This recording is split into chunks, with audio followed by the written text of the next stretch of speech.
ప్రభుత్వ స్కూల్లో స్లాబ్ పెచ్చులు ఊడిపడి ఉపాధ్యాయురాలు మృతి చెందింది. ఈ విషాద సంఘటన అనకాపల్లిలో జరిగింది. పాయకరావుపేట మండలం రాజనగరం జెడ్పీ హైస్కూల్లో నిర్మాణంలో ఉన్న భవనం స్లాబ్ పెచ్చులు ఊడిపడి ఇంగ్లీష్ టీచర్ జ్యోత్స్నాబాయి చనిపోయింది. స్కూల్లో ప్రేయర్ తర్వాత నిర్మాణంలో ఉన్న భవనం పక్కన నిల్చుని ఉండగా ప్రమాదం జరిగింది.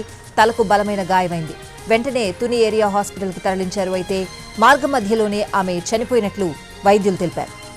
ప్రభుత్వ స్కూల్లో స్లాబ్ పెచ్చులు ఊడిపడి ఉపాధ్యాయురాలు మృతి చెందింది. విషాద సంఘటన అనకాపల్లిలో జరిగింది. పాయకరావుపేట మండలం రాజనగరం జెడ్పీ హైస్కూల్లో నిర్మాణంలో ఉన్న భవనం స్లాబ్ పెచ్చులు ఊడిపడి ఇంగ్లీష్ టీచర్ జ్యోత్స్నాబాయి చనిపోయింది. పూర్తి అప్డేట్స్ అడిగి తెలుసుకుందాం. మా ప్రతినిధి చిరంజీవి ఫోన్ లైన్ లో ఉన్నారు. చిరంజీవి, స్వాతి, అనకాపల్లి జిల్లా పాయకరావుపేట మండలంలో విషాద ఛాయలు నెలకొన్నాయి. రాజనగరం గ్రామం జడ్పీ హై స్కూల్ నిర్మాణంలో ఉన్నటువంటి ఆ భవనం దగ్గర ఈ రోజు ఉదయం ఇంగ్లీష్ టీచర్ జ్యోత్స్నాబాయి మృతి చెందినటువంటి ఘటన ప్రస్తుతం విషాద ఛాయలు నెలకొన్నాయి.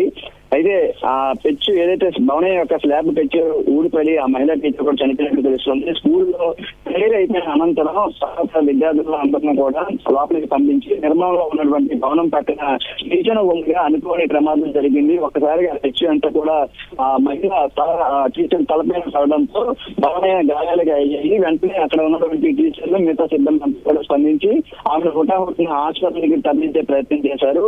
ఈలోగా తుని ఏరియా హాస్పిటల్కి తరలిస్తుండగానే ప్రమాదశాత్తు ఆవిడ శ్వాస కూడా విడిచారు, చనిపోవడం కూడా జరిగింది. ప్రస్తుతానికి మృతురాలి కాకినాడ జిల్లా తునిగా గుర్తించడం జరిగింది. తర్వాత ఈ ఘటన మీద ప్రస్తుతం అయితే దర్యాప్తు కొనసాగుతుంది. ఎందుకంటే నిర్మాణంలో ఉన్నటువంటి ఏదైతే బిల్డింగ్ ఉందో ఆ పిచ్ అంతా కూడా ఊడిపోవడం అంతా కూడా ఇదంతా ఎవరి పని ఏంటది, అంటే ప్రమాదశాత్తు జరిగిందా లేదంటే ఎవరైనా సరే ఇలా చేశారా అనేది కోణంలో కూడా ప్రస్తుతానికి దర్యాప్తు కొనసాగుతుంది. ఏదేమైనప్పటికీ ఈ విషయంతో ప్రస్తుతం టీచర్లు అంతా కూడా చాలా విచారం వ్యక్తం చేస్తున్నారు. స్వాతి, రైట్ చిరంజీవి. ప్రభుత్వ స్కూల్లో స్లాబ్ పెచ్చులు ఊడిపడి ఉపాధ్యాయురాలు మృతి చెందింది. ఈ విషాద సంఘటన అనకాపల్లిలో జరిగింది. పాయకరావుపేట మండలం రాజానగరం జెడ్పీ హై స్కూల్లో నిర్మాణంలో ఉన్న భవనం స్లాబ్ పెచ్చులు ఊడిపడి ఇంగ్లీష్ టీచర్ జ్యోత్స్నాబాయి చనిపోయింది. స్కూల్లో ప్రేయర్ తర్వాత నిర్మాణంలో ఉన్న భవనం పక్కన నిల్చునుండగా ప్రమాదం జరిగింది. తలకు బలమైన గాయమైంది. వెంటనే తుని ఏరియా హాస్పిటల్కి తరలించారు. అయితే మార్గ మధ్యలోనే ఆమె చనిపోయినట్లు వైద్యులు తెలిపారు.